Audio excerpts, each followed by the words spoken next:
Fire and Blood will likely be everything we could ever ask of from HBO for Game of Thrones prequel series. In this video, I want to focus on the rumored time period that the House of the Dragon successor show is supposed to take place during. Now, as I'm sure most of you are aware, the show has been greenlit for an entire first season, and they're giving it 10 full episodes. The time period I'm referring to is of course known as the Dance of Dragons. Now, a lot of shit goes down during this time frame, so I plan to take the next couple of videos to explain it. Before we get started, please slap a like on this video, as the like goal is going to be 1,420.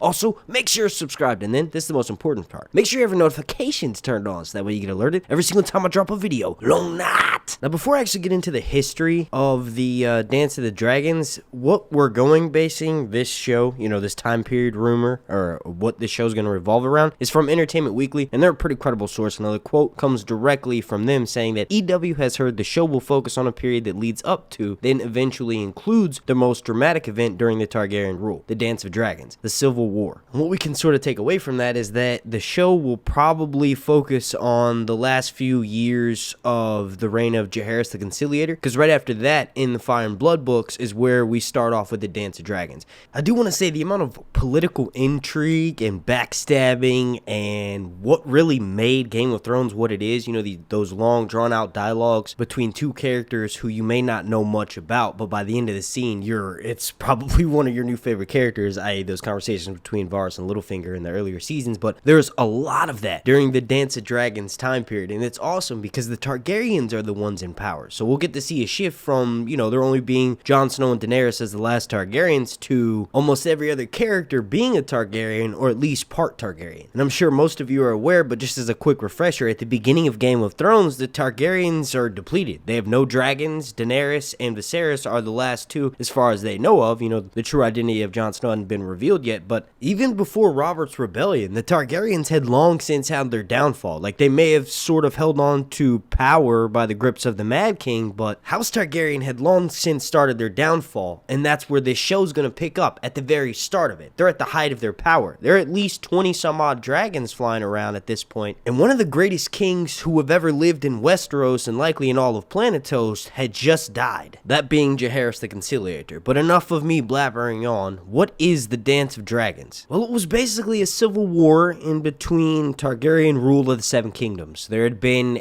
basically a war of succession on who was going to take over the power between Aegon II and his half-sister Rhaenyra. Their father, who was a bit of a bastard, I might add, Viserys I, was only the 5th king to sit the Targaryen Iron Throne. He ruled from 103 AC to 129 AC, and in case you're wondering his relation to Viserys, the greatest Targaryen king to ever live, he was his grandson. And just as a side note, one thing you'll learn when reading about, House Targaryen, I can't wait till Fire and Blood Part 2 comes out, is you'll have a somewhat good king, and then a completely dumb asshole king. And then you'll have a great king, and then a few generations later, you'll have a guy like Viserys I, who, if I'm being completely honest, I sounded kind of biased earlier, he was actually a pretty good dude. Like, his charity and the amount of good stuff that he did was actually pretty legendary in the Red Keep, but it's how his life ended is why I'm kind of calling him an asshole and giving him a hard time. Before we move along past him and focus on really the start, which is his death, the start of the Dance of Dragons, a few notable things he did during his lifetime was he at one point did ride Balerion the Black Dread until Balerion died. So he was the last rider of the biggest House Targaryen dragon to ever have existed until Drogon in season 8. During his reign of 26 years, it was actually known as like one of the most prosperous times during the Seven Kingdoms. You could probably argue that that was thanks in most to his grandfather Viserys the Conciliator. One of the things that sort of led to his downfall and what sowed the seeds of destruction for House Targaryen was that he was a pretty amiable fellow, meaning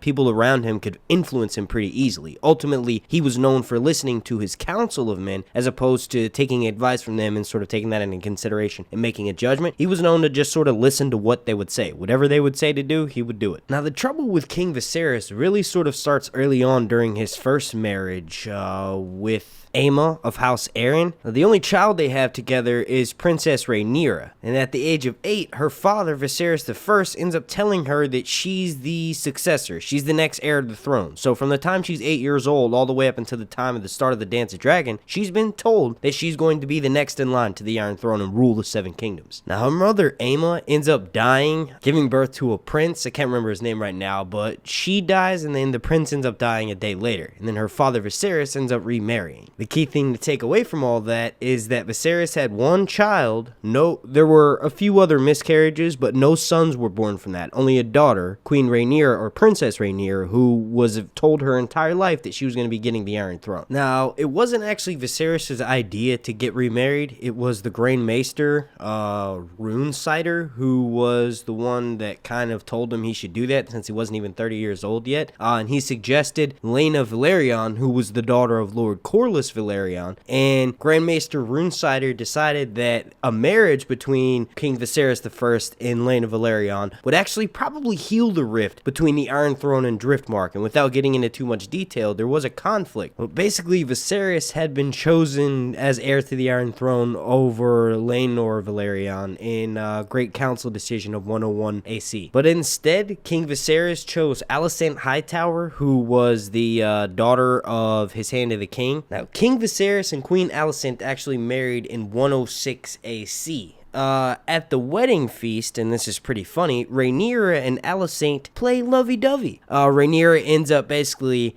kissing her new stepmother's butt, and then Queen Alicent actually gives her a kiss and names her daughter. Now, if you're looking for a point of reference to this, we could call back to the TV show, and that's with Cersei and Marjorie. Or maybe, I guess a better one would be Sansa and Daenerys. Now, almost right away, Alicent and Viserys start getting freaky, and she starts giving him male heirs. But that doesn't really change Viserys' mind, because he's already made that decision that, Rhaenyra is going to be the next person to rule the 7 kingdoms. It's funny, the dude whose daughter he married, Alicent's father, the Hand of the King, Otto Hightower, bothered Viserys so much about changing the lineage and who's going to be next in line to the Iron Throne to a male heir, that he actually had him sent off and ended up replacing him with Lionel Strong, who was the Lord of Harrenhal at the time. Now, over time, there eventually oh my gosh, I can't even speak English. There eventually began to be 2 different parties that would form at court. The main parties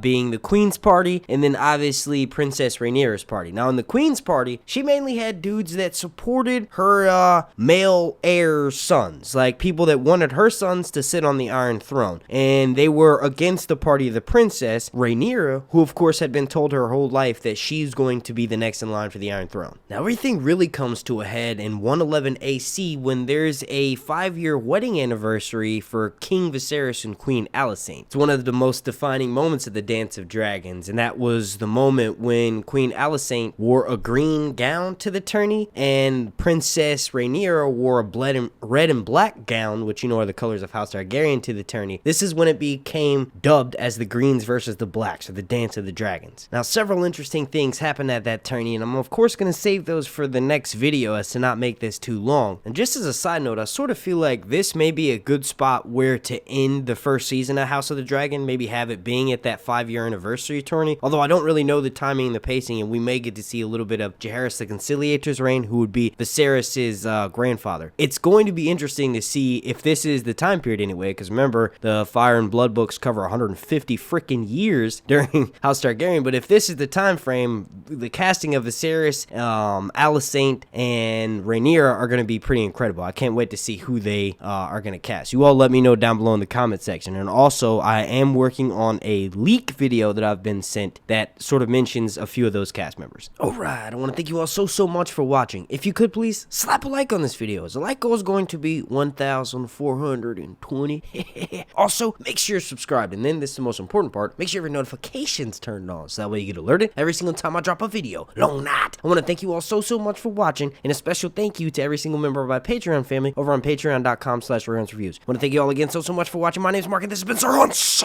Reviews.